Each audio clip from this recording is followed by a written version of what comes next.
नमस्कार शेतकरी बंधूंनो, मी ज्ञानेश्वर चिकणे। आज आहे 15 जून 2024। तर आपला जवळपास निम्मा जून संपलेला आहे। तर आज लाईव्ह म्हणजे आज पावसाची शक्यता जास्त कोणत्या भागामध्ये शक्यता आहे, कोणत्या भागामध्ये कमी शक्यता आहे, एकूण आपण आज महाराष्ट्राचा हवामान अंदाज देणार आहोत। तर त्यामध्ये सर्वप्रथम कोकण आणि पुणे विभागाचा अंदाज आपण सुरुवात करणार आहोत। तर कोकणामध्ये सावंतवाडी, कणकवली, चिपळूण, तसेच रत्नागिरी,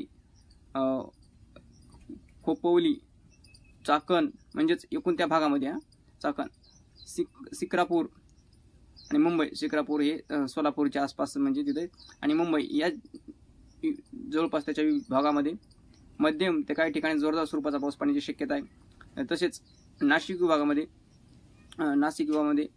थोडा पाऊस, मात्र नाशिक विभागामध्ये सर्वदूर पाऊस नाही, तुरळक ठिकाणी पाऊस आहे, पण मध्यम ते काही ठिकाणी जोरदार स्वरूपाचा विजेच्या कडकडासह पाऊस पडण्याची शक्यता आहे त्याच्यामध्ये नाशिक विभागामध्ये शहापूर, मुरबाड, जुन्नर, निपाड, मालेगाव, पाचोरा, जळगाव, जुन्नर। बघा, जुन्नरची आपल्याला कमेंट आलेली होती की जुन्नरच्या भागामध्ये, जुन्नर तालुक्यामध्ये पाऊस आहे का नाही। जुन्नरमध्ये सुद्धा पावसाची शक्यता आहे शेतकरी बंधूंनो। तर त्यामध्ये श्रीगोंदा आणि जामखेड, पुणे विभागामध्ये, मला वाटतं पुणे विभागामध्ये काही जामखेड, पण ते भाग कोणता असं, पण त्या भाग विभागामध्ये जामखेड येथे सुद्धा पावसाची शक्यता आहे। हा पाऊस मात्र जामखेड आणि अहमदनगर इथे हलका ते मध्यम स्वरूपाचा पाऊस पडण्याची शक्यता आहे।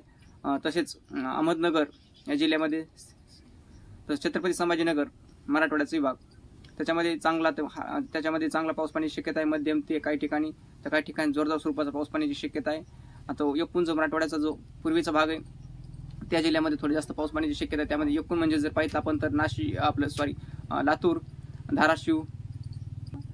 धाराशिव या आणि नांदेड, परभणी या जिल्ह्यामध्ये थोडा पाऊस जास्त पडण्याची शक्यता आहे। म्हणजेच आपण पाहत आहोत तर त्यामध्ये लातूर, औसा, निलंगा, उमरगा आणि अहमदपूर, परळी, केज, कळंब, माजलगाव या भागामध्ये पाऊस पडणार आहे। त्यामध्ये हलका ते मध्यम स्वरूपाचा, त्यामध्ये पाथरी, परभणी, सेलू, जिंतूर, अंबड, परतूर, वसमत, तसेच हिंगोली जिल्ह्यामध्ये औंढा, नागनाथ, जिंतूर आपण घेतलेलंच आहेच। हिंगोली जिल्ह्यामध्ये सुद्धा पाऊस पडण्याची शक्यता, म्हणजे एकूण जर पाहिलं आपण तर बऱ्याच ठिकाणी आज पाऊस पडण्याची शक्यता, म्हणजे कालच्या 2 दिवसापासून पावसाची आपल्याला उघडीप होती व त्यानंतर पाऊस म्हणजे काल झाला, त्या शेतकऱ्यामध्ये त्या पावसाचा अत्यंत आनंद आहे। तसेच हिंगोली, नांदेड, तर नांदेड जिल्ह्यामध्ये मुखेड, अर्धापूर आणि हिमायतनगर या भागामध्ये सुद्धा पावसाची शक्यता आहे। तसेच पुसद म्हणजे नांदेडच्या भागामध्ये, अमरावती विभागामध्ये अमरावती, करंजा, अकोला, यवतमाळ, नागपूर, भंडारा, गोंदिया, चंद्रपूर, वर्धा या जिल्ह्यामध्ये सुद्धा तुरळक ठिकाणी पाऊस पडण्याची शक्यता आहे। त्यामध्ये नागपूर आणि भंडारा, गोंदिया, चंद्रपूर या जिल्ह्यामध्ये मात्र हलका ते मध्यम स्वरूपाचा बऱ्याच ठिकाणी पाऊस पडण्याची शक्यता आहे। तर माऊली चिकणी हवामान अंदाज या यूट्यूब चॅनलला तुम्ही सबस्क्राईब करायला विसरू नका। धन्यवाद।